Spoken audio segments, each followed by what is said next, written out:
Let me first start by just associating myself with Ranking Member Cole's remarks, and also adding that I agree that there are things this body can and should do to address gun violence.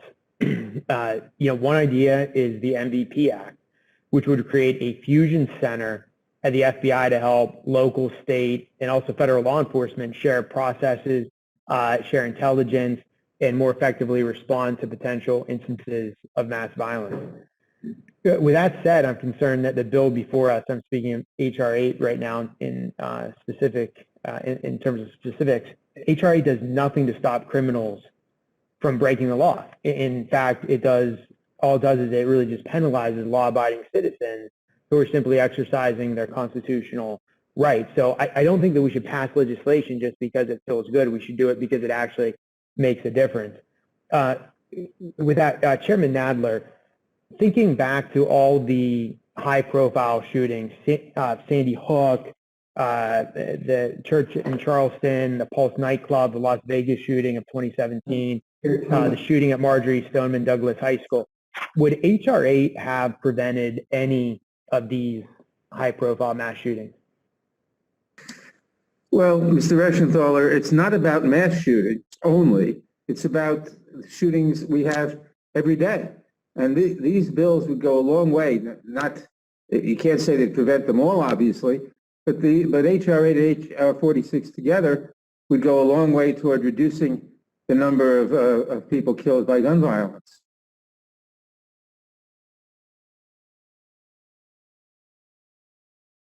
Well, Mr. Chairman, I'm going to get back to the high-profile shootings in a second. But yes or no, are you aware that the DOJ says that 75% of criminals in prison who committed their offenses with a firearm, out of those 75%, only 1% got their firearms from dealers or non-dealers? Are you aware of that, yes or no? No. You have to understand that people who commit crimes with firearms overwhelmingly obtain these firearms from unlicensed sources. The best evidence indicates that about 80% of all firearms are obtained from sellers. 96. All right, Mr. Chairman, I'm going to reclaim my time again. I'm going to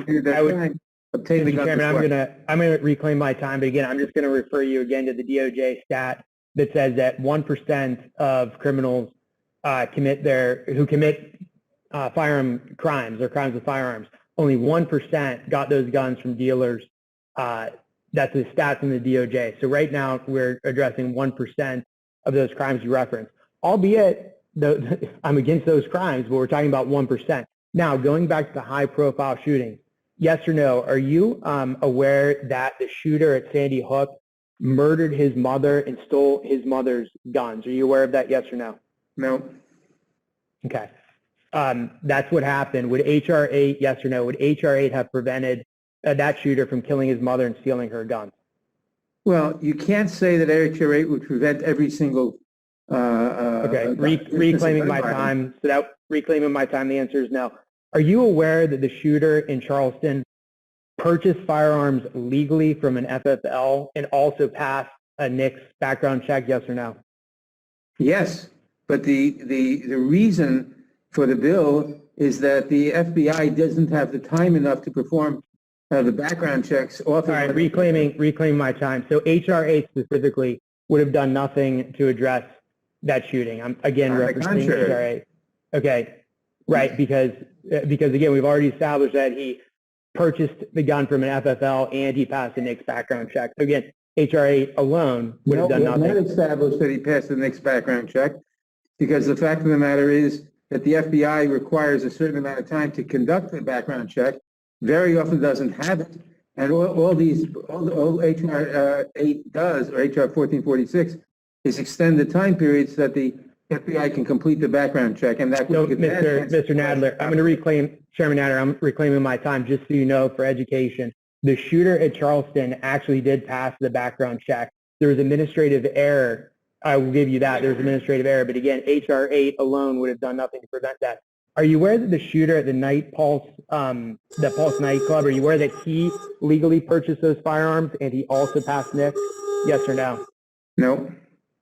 Okay, he did. That's a fact. So again, HR 8 would not have prevented that shooting. Are you aware? That's not a proper conclusion. Are you aware that in the Vegas shooting in 2017, that shooter legally purchased his firearms from an FFL and he also passed the NICS background check, yes or no? All of your questions presuppose that the NICS background check was accurate, despite the fact that the FBI admittedly does not have the time without these bills to conduct the background checks properly. So they have no proper answer. And you cannot assume that in fact they passed the test. All right, Chairman Adler, also, we'll move on here, but the shooter at the Marjorie Stoneman Douglas High School also legally purchased the firearms from an FFL and also passed the NICS. So there's nothing in HR 8 that would have prevented that shooting either. And again, all these shootings are tragedies. The point is that HR 8 would do absolutely nothing to address or to have stopped those shootings. They would just infringe upon the right of law-abiding citizens. Chairman Nadler, can you just, given what I've told you, I think what you're referring to a lot in these shootings saying that NICS wouldn't have applied are straw purchases. Is that what you're referencing? No, that's not what I'm referencing. So you're basically just saying there is a problem with NICS itself.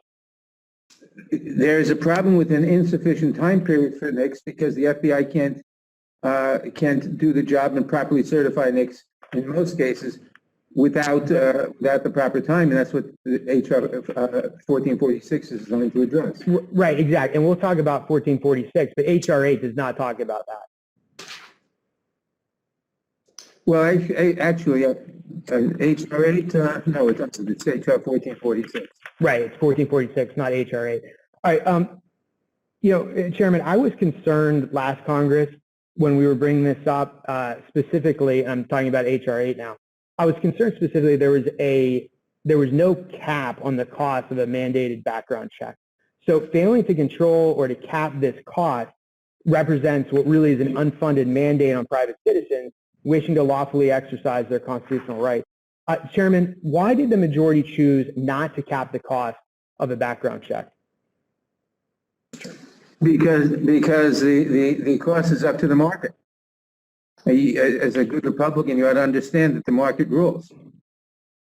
Right. As a good Democrat, you would be okay with putting a price control on the background check. Would you be open for that? I don't think we have to do that. The market rules here, and that's fine. What we do have to do is make sure that unlicensed gun dealers, as well as licensed gun dealers, are subject to the law, which is what HR 8 does.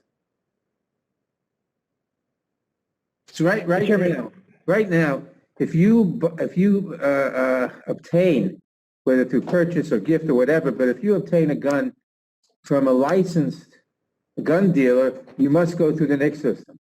But if you obtain a gun from anyone else, you are not subject to the NICS system, and HR 8 is necessary to fix that. Yeah, Chairman, I'm going to reclaim my time. Again, I'm specifically referencing HR 8 and the cost of background check.